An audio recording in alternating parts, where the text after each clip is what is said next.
Good morning students, I am Mrs Amrita Ekka. और पिछले class में जैसे हमने अकबर के बारे में चर्चा की थी, उनके 9 रत्नों के बारे में, धार्मिक नीति के बारे में और उनकी उपलब्धियों और साम्राज्य विस्तार के बारे में, आज इस लेक्चर में हम उनके उत्तराधिकारी और उनके पुत्र जहांगीर के बारे में चर्चा करेंगे। So we'll be discussing about Jahangir, who was the successor of Akbar, as well as he was the son of Akbar. And we have already seen or dealt with the achievements of Akbar, his conquest, religious policy, and his 9 gems or Navratans in the court. So now we'll see the achievements and reign of Jahangir. Jahangir was the 4th Mughal emperor who reigned from 1605 to 1627. Jahangir चौथे मुगल शासक थे जिन्होंने 1605 से 1627 ईस्वी तक शासन किया। अगर हम लोग देखेंगे जहांगीर के बारे में, तो जहांगीर का पूरा नाम था नूरुद्दीन मोहम्मद सलीम, जो कि बहुत ही प्रसिद्ध जो थे वे जहांगीर के नाम से प्रसिद्ध थे। वे जलालुद्दीन मोहम्मद अकबर के पुत्र थे तथा उनकी माता का नाम मरियम उस जमानी था या जोधाबाई था। उनका जन्म 31 अगस्त 1569 ईस्वी में हुआ था तथा उनका जन्म फतेहपुर सीकरी आगरा में हुआ था।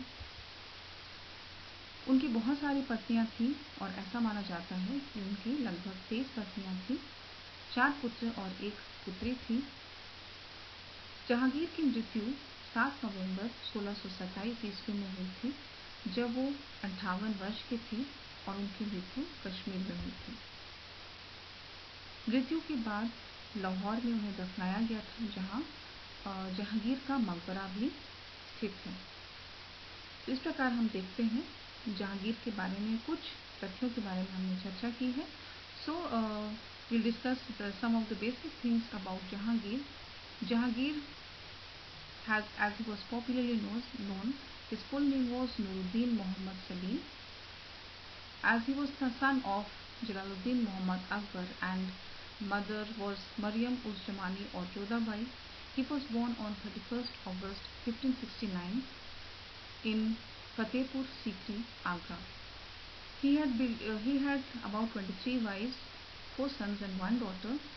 He died on 7th November 1627 at the age of 58 in Kashmir. After death, he was buried in Lahore, where the tomb of Jahangir is also there. Now we'll discuss in detail अपन थोड़ा सा विस्तार पूर्वक जहांगीर के बारे में, उनसे संबंधित उनके शासन के बारे में चर्चा करेंगे। जैसे कि फतेहपुर सीकरी में उनका जन्म हुआ था। ऐसा माना जाता है कि फतेहपुर सीकरी के सूफी संत शेख सलीम चिश्ती के आशीर्वाद से अकबर की पत्नी जोधाबाई उर्फ मरियम उस जमानी ने सलीम जहांगीर को जन्म दिया था। अकबर के और भी अन्य पुत्र थे, मुराद और दानियाल, और ऐसा माना जाता है कि अत्यधिक शराब सेवन के कारण उनकी मृत्यु हो जाती है। अकबर के बारे में हमने पहले ही जाना था कि वे उन्हें पढ़ाई में विशेष रुचि नहीं थी, वे उतने पढ़े लिखे नहीं थे या कह सकते अनपढ़ थे, और इसीलिए वे चाहते थे कि वो अपने पुत्रों को अपनी तरह ना बनाएं, बल्कि उन्हें बहुत समृद्ध बनाएं, सारे क्षेत्रों में अग्रसर बनाएं। इसीलिए उन्होंने सोचा कि उन्हें अच्छी तामील दी जाए, शिक्षा दी जाए, जिसके लिए उन्होंने अब्दुल रहीम खाने खाना को उनका शिक्षक नियुक्त किया। अब्दुल रहीम खाने खाना, अगर आपको याद होगा, पिछले क्लास में मैंने बताया था, वे उनके अकबर के 9 रत्नों में से एक थे। इस प्रकार जहांगीर को शिक्षा दी गई और उन्होंने फारसी, तुर्की, अरबी, हिंदी, इतिहास, भूगोल आदि की शिक्षा प्राप्त की। इसके अतिरिक्त साहित्य, संगीत और चित्रकला में भी जहांगीर की विशेष रुचि थी। इसके पश्चात आमेर के राजा भगवान दास की पुत्री मानबाई के साथ जहांगीर का विवाह हो जाता है, लेकिन ऐसा माना जाता है कि अधिक लाड प्यार और अत्यधिक शराब सेवन के कारण उनका काफ़ी उनके जो स्वभाव है वो बिगड़ने लगता है। जहांगीर को फिर बाद में ऐसा प्रतीत होता है कि अकबर उन्हें अपने उत्तराधिकारी घोषित नहीं करेंगे, और इस गलतफहमी के कारण वो विद्रोह कर देते हैं अकबर के विरुद्ध। और उनको ऐसा लगता है कि विद्रोह करने के बाद उनको ऐसा लगता है कि ये सब जो हो रहा है वो अबुल फजल के कारण हो रहा है, और और उन्हीं के कारण उन्हें उत्तराधिकारी नहीं बनाया जा रहा है। ये जो संदेह उनके मन में उत्पन्न होता है, इस कारण वे अबुल फजल की हत्या करवा देते हैं और उनकी हत्या वीर सिंह बुंदेला कर देते हैं। अकबर की मृत्यु हो जाती है और फिर अकबर की मृत्यु के पश्चात 1605 ईस्वी में जहांगीर सुल्तान बन जाते हैं। और जब वो सुल्तान बनते हैं तो वे चाहते हैं कि वो सारे एक अच्छे राजा की तरह राज्य आदेश जारी करें और अपनी प्रजा का कल्याण करें और उन्हें समृद्ध बनाएं। इसी उद्देश्य से वे कुछ राज्य आदेश जारी करते हैं, जिनमें पहला था जागीरदार और सरकारी अधिकारी दूर या निर्जन मार्गों पर कुएं व सराय बनवाए और सुरक्षा का समुचित व्यवस्था को बनाने का आदेश देते हैं। दूसरा था उनका जो आदेश था वो था कि शराब और हर प्रकार के मादक द्रव्य का विक्रय पर निषेध करना। तीसरा आदेश था उनका बड़े नगरों में अस्पताल बनवाना और रोगियों के जो व्यय था, जो भी खर्च था, वो शाही फौज से कराए जाने का आदेश दिया। चौथा था कि रविवार और बृहस्पतिवार के दिन को पशुवध निषेध किया गया। और पांचवा था कि किले व कारागारों में जो भी बंदी हैं, जो दीर्घकाल या बहुत लंबे समय से जो कैद हैं, उन्हें मुक्त कर दिया जाए। जहांगीर ने आगरा के किले में शाहबुर्ज से लेकर बाहर यमुना नदी तक एक सोने की जंजीर लगवाई। इस जंजीर को खींचकर कोई भी आम आदमी न्याय मांग सकता था। इस प्रकार इन्होंने राज्य आदेश जारी किया ताकि लोगों को कल्याण कर सके। और इसमें एक और बात मैं ऐड करना चाहूँगी कि जहांगीरी वो व्यक्ति थे जिन्होंने तंबाकू के प्रसार पर रोक लगाया था। So we'll now discuss in detail about Jahangir. As already mentioned, he was born in Fatehpur Sikri due to the blessings of the Sufi saint Sheikh Salim Chishti, and he was born from Maryam uz Zamani or Jodhabai. It is believed that Akbar had two other sons, but due to excessive consumption of liquor, they died. As Akbar was himself illiterate, did not want his son to be like that, and so in order to make him literate, he appointed Abdur Rahim Khane Khana as his teacher or educator. If you remember, Abdur Rahim Khane Khana was one of the 9 gems of Akbar's court. Now Jahangir received a very good education and soon he learned uh, Turkish, Arabian, maths, Hindi, history, geography, etc. Apart from it, he had great interest in painting, literature and music. Jahangir was married to Manbai, who was the daughter of King of Amir Bhagwan Das. But due to excessive pamperness, due to excessive pamper and use of or consumption of excessive liquor, he would become a spoiled sport. And after this, when Jahangir felt that it's now time to reign, so he revolted against Akbar because of the misconception that Akbar will not declare him as his next successor. Due to this misconception, he made Abul Fazl killed by Veer Singh Bundela because he felt that he was due to his activities that he is not being made the next successor. When Akbar died in 1605, Jahangir ascended the throne as the 4th Mughal emperor. As soon as he ascended the throne, he decided to do welfare for the public, and in order to do so, he ordered or he declared few orders, among which the first one was that in every kind of road, whether it's government road or personal, wells should be made and ample arrangements should be done for protection. The second one was that all types of liquor and alcoholic things were restricted. The third one was that in all the big towns, hospitals were made and the patients were treated at the expense of the royal treasury. The fourth one was that Sunday and Thursday were on those 2 days, animal animal killing was restricted, and the last one was that the prisoners who were prisoned since long, they were released. In this way, he tried to do welfare for the people as much as he could. And let me remind you that it was Jahangir who had put ban on the use of tobacco. Further, Jahangir, he had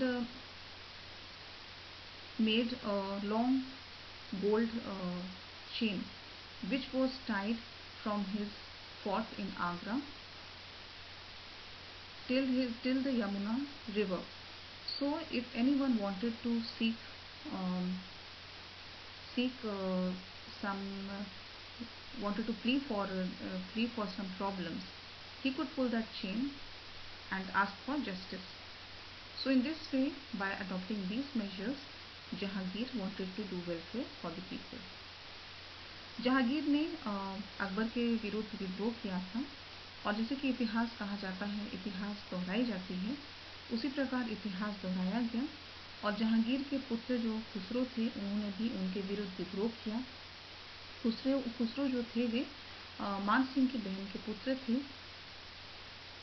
तो ये जब विद्रोह उन्होंने जब किया तो खुसरो को अंधा कर दिया गया, और जो जहांगीर के दूसरे पुत्र थे शहजादे खुर्रम, उन्होंने उनका जीवन का अंत कर दिया। इसके अतिरिक्त 5वें सिख गुरु अर्जुन देव जो थे, वे खुसरो के बहुत बड़े वो कह सकते हैं समर्थक थे, और उन्होंने खुसरो को भारत का राज्य प्राप्त करने का आशीर्वाद दिया था। इससे जहांगीर जो हैं वे क्रोधित होते हैं, और जो गुरु अर्जुन देव हैं, जो 5वें सिख गुरु हैं, उन्हें राजद्रोही घोषित करते हैं और उन्हें अपराध में उन्हें मृत्यु दंड देते हैं। इसके अतिरिक्त गुरु हरगोविंद जी जो थे, उनको भी किले में कैद कर लिया जाता है, और जब वो किले में कैद रहते हैं तो सिखों का वो तीर्थ स्थल बन जाता है और लोग वहाँ आना शुरू कर देते हैं, जिससे मजबूर होकर उन्हें रिहा करना पड़ता है या मुक्त करना पड़ता है। जहांगीर ने बहुत सारी उनकी उपलब्धियां थी, जिसमें था 1615 में जहांगीर ने मेवाड़ के राजा अमर सिंह पर विजय प्राप्त करी और उन्हें संधि पर उन्हें विवश किया।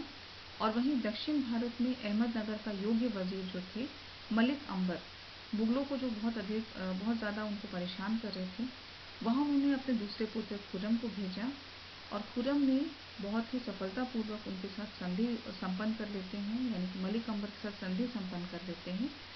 इस संधि से जहांगीर बहुत ज़्यादा प्रसन्न होते हैं, इस सफलता से, अपने पुत्र की सफलता से, और अब वे खुर्रम को शाहजहां की उपाधि देते हैं। So this Khurram was none other than Shahjahan, और उनको उपाधि देते हैं और उनके 30,000 और 20,000 मनसब प्रदान करते हैं।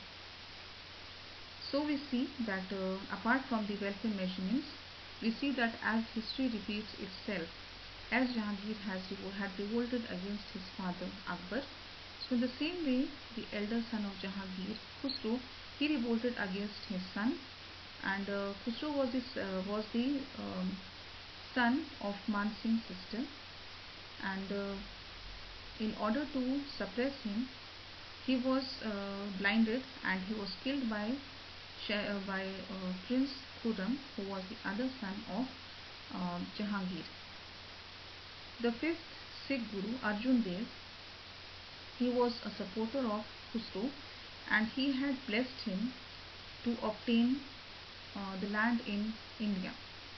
Jahangir got very angry, and he regarded him as a traitor and gave him death penalty. Apart from this, Hargobind Ji, another guru, he was also present as he was a supporter of Khusro. But when he was present in the fort of Gwalior, it became a pilgrimage place as all the Sikhs came there to visit him. So ultimately, he was compelled to release him. After this, in 1615, Jahangir won over King Amar Singh of Mewar, and he was forced to make a treaty with Jahangir. In the south, in Ahmednagar, one of the capable Wazirs, Malik Ambar, was creating a havoc for the Mughals. So Jahangir sent his second son Khurram so that he could sign a treaty with him. Prince Khurram successfully was able to make treaty with him, and this news very much made Jahangir happy, and he was very pleased.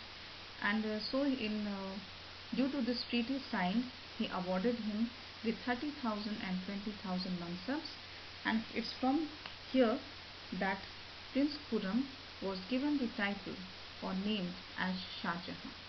तो इस प्रकार हम देखते हैं शहजादे खुर्रम को किस प्रकार पुरस्कार करके सम्मानित किया गया और उन्हें खुर्रम से शाहजहां के रूप में उपाधि दी गई और वे शाहजहां के नाम से प्रसिद्ध हुए. So in this way we see how was the reign of Jahangir and how one of his son, the elder son Khusro, was killed due to revolt, while the other son Khurram was awarded and honored with the name of Shah Jahan. So that's all for today. I hope you have followed it. Thank you.